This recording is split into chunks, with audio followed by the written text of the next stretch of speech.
Hi అండి, అందరికీ నమస్కారం. ఈరోజు ఆ వెంకటనాథుడు, ఆ జగన్నాథ్ గురించి ఒక చక్కని కథను వివరిస్తాను. ఖచ్చితంగా అందరూ తెలుసుకోవడానికి ప్రయత్నం చేయండి.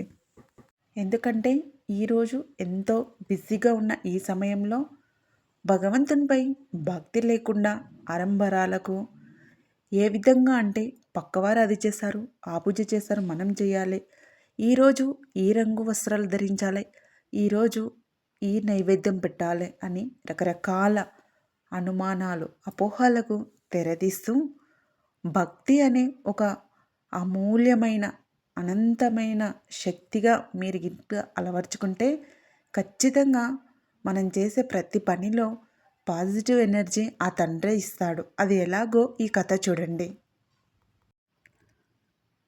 మార్వాడ దేశంలో ఒకప్పుడు ఉన్న కర్మాబాయ్ అనే మహిళ పూరి జగన్నాథ స్వామికి మహాభక్తురాలు.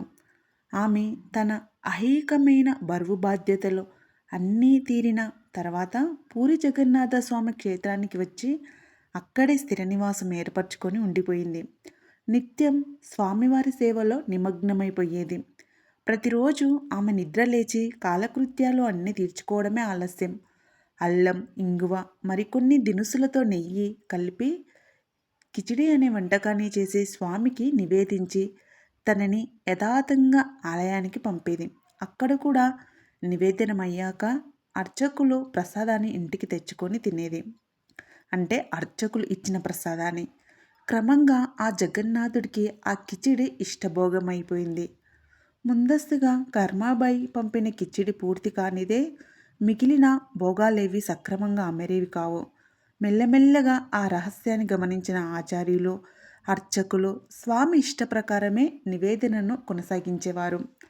అనంతి కాలంలోనే ఈ కర్మాబాయి భక్తి గురించి అందరూ గుర్తించసాగారు.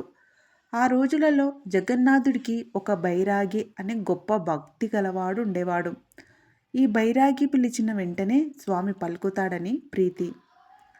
ప్రతిదీ అటువంటి ఆ భక్తుడైన ఆ బైరాగి కర్మబాయి గురించి విని ఆమెను కలవాలని తన పూరి యాత్ర సందర్భంగా అనుకున్నాడు. ఆమెను దర్శించడానికి వెళ్ళాడు. ఆమె కిచిడి చేసే పద్ధతి ఆ బైరాగికి నచ్చలేదు. ఒక మడి ఆచారం ఏమీ లేకుండా వడ్డేస్తున్న పద్ధతి అస్సలు నచ్చలేదు. ఆ ఇంట్లోనే వండి అక్కడే స్వామికి నివేదన చేసి అదే పదార్థాన్ని జగన్నాథ స్వామి ఆలయానికి పంపడం అతనికి నచ్చలేదు. ఆ బైరాగి కర్మబాయికి ఆచార విహారాలు బోధించాడు. ఇంట్లో నివేదించిన పదార్థాన్ని అలా గుడికి పంపొద్దని చెప్పాడు. మడి కట్టుకొని వంట చేయాలని చెప్పాడు. అమాయకురాలైన కర్మాబాయి అవన్నీ విని కలవరపడింది. తాను ఇన్నాళ్ళు తప్పు చేశానని అనుకుంది. ఆ బైరాగి చెప్పినట్టే పాటిస్తానని అనుకుంది. ఇక మరునాడు నిద్రలేచి కాలకృత్యాలు తీర్చుకొని శుచిగా స్నానం చేసి కొంచెం కిచిడి చేసి ఇంట్లో స్వామికి నివేదన చేసింది. గుడికి పంపడానికి మడి కట్టుకొని వేరేగా ప్రత్యేక వంటకం చేయడానికి సిద్ధపడుతుంది. సరిగ్గా అప్పుడే ఒక సాధువు ఆమె ఇంటి ముందర నిలబడి ఆకలికి తాళలేకపోతున్నానని ఏముంటే అది ఇంత ఆహారం పెట్టమని వేడుకున్నాడు. ఏదో ఒకటి తినకపోతే అక్కడే ప్రాణాలు వదిలేస్తాడేమో అన్నంత దీనంగా ఉన్నాడు ఆ సాధువు. కర్మాబాయికి ఏమీ తోచలేదు. గుడికి పంపే వంటకం ఇంకా తయారు కాలేదు. అది గుడికి పంపే అర్చకుల నివేదన చేసి తనకు ప్రసాదంగా పంపితే తప్ప తన ఇంట్లో వంట కూడా చేసుకునే అలవాటున్న ఆ తల్లికి ఏమీ చేయాలో తోచలేదు. ఆలోచిస్తే ఒకటి తట్టింది. తాను ఇంట్లో చేసిన కిచిడి ఇంట్లో స్వామికి నివేదన చేసి అలాగే ఉంచింది. అది ఎలాగో గుడికి పంపొద్దు. తాను గుడికి నివేదన పంపి అర్చకులు నివేదన చేసిన తర్వాత వచ్చే ప్రసాదం తప్ప ఏమీ ఇప్పుడు తినదు కనుక ఆ కిచిడి ఆ సాధువుకు పెట్టేస్తే అని అనుకుంది. అలా చేస్తే అతని ఆకలి తీరుతుంది, ప్రాణాలు నిలబడతాయి అని అనుకుంది. ఆ సాధువుకి ఇంట్లో స్వామికి నివేదన చేసిన కిచిడి వడ్డించింది.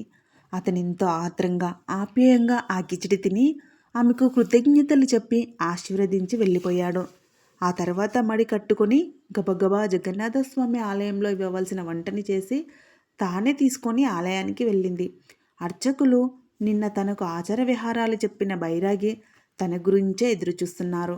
ఇంత ఆలస్యం ఏమిటమ్మా అని కిచ్చ విసుకొని ఆ వంటని తీసుకొని స్వామికి అడ్డంగా ఉన్న తెర ముందర పెట్టి తెర తొలగించారు. ఒక్కసారి అందరూ ఉలికిపడ్డారు. స్వామి నోటికంతా కిచిడి అంటుకొని ఉంది. మూతి సరిగ్గా కడుక్కోకుండా చిన్నపిల్లవాడి ముఖం ఎంత అందంగా ఉంటుందో స్వామి ముఖం అంత అందంగా ఉంది.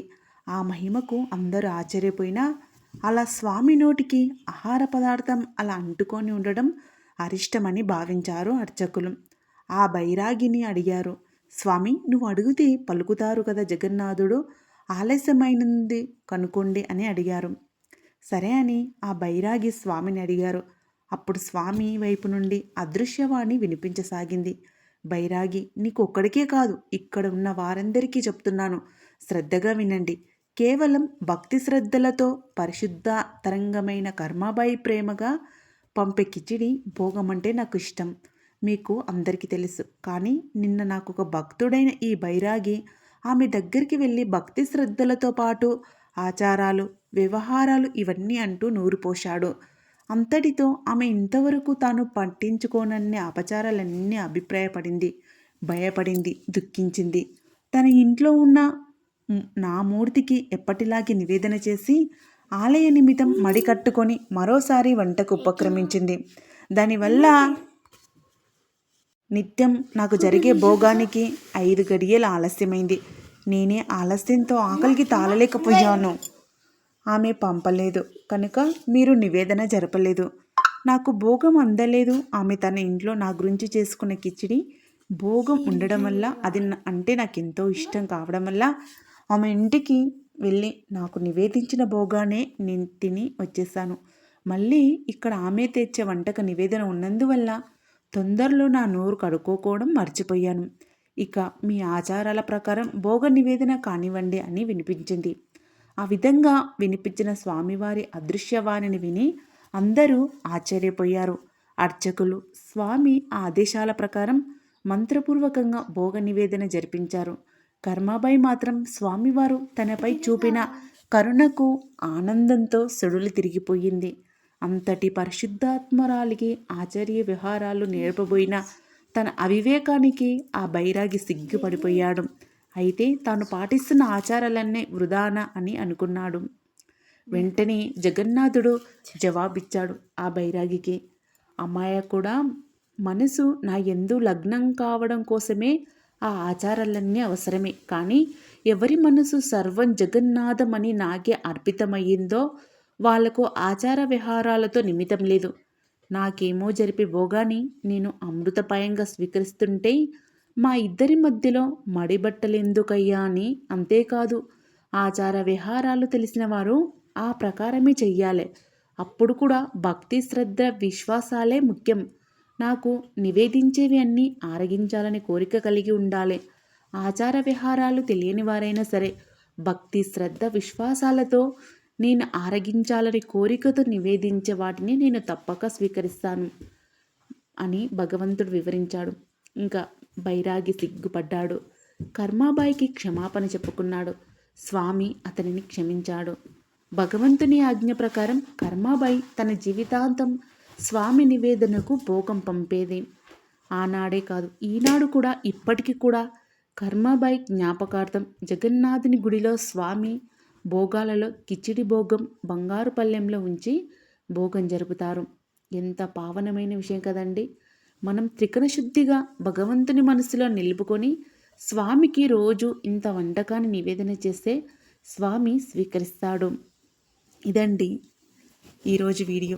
ఆ తండ్రి గురించి చక్కని కథ తెలుసుకున్నారు కదా. ఈ ఆలస్యం ఎందుకు, ప్రతి క్షణము ఆ నారాయణమూర్తిని స్మరిస్తూ ధ్యానిస్తూ గడపండి. ఇంతవరకు చూసినందుకు ఆ భగవంతుని ఆశీస్సులు మీపై ఉండాలని మనస్ఫూర్తిగా కోరుకుంటున్నాం. జై శ్రీరామ్. మా ఛానల్ని సబ్స్క్రైబ్ చేసుకోండి ఫ్రెండ్స్. అలాగే comment, share and like. Thank you for watching video. జై శ్రీరామ్, జై శ్రీరామ్, జై శ్రీరామ్, జై శ్రీరామ్, జై శ్రీరామ్.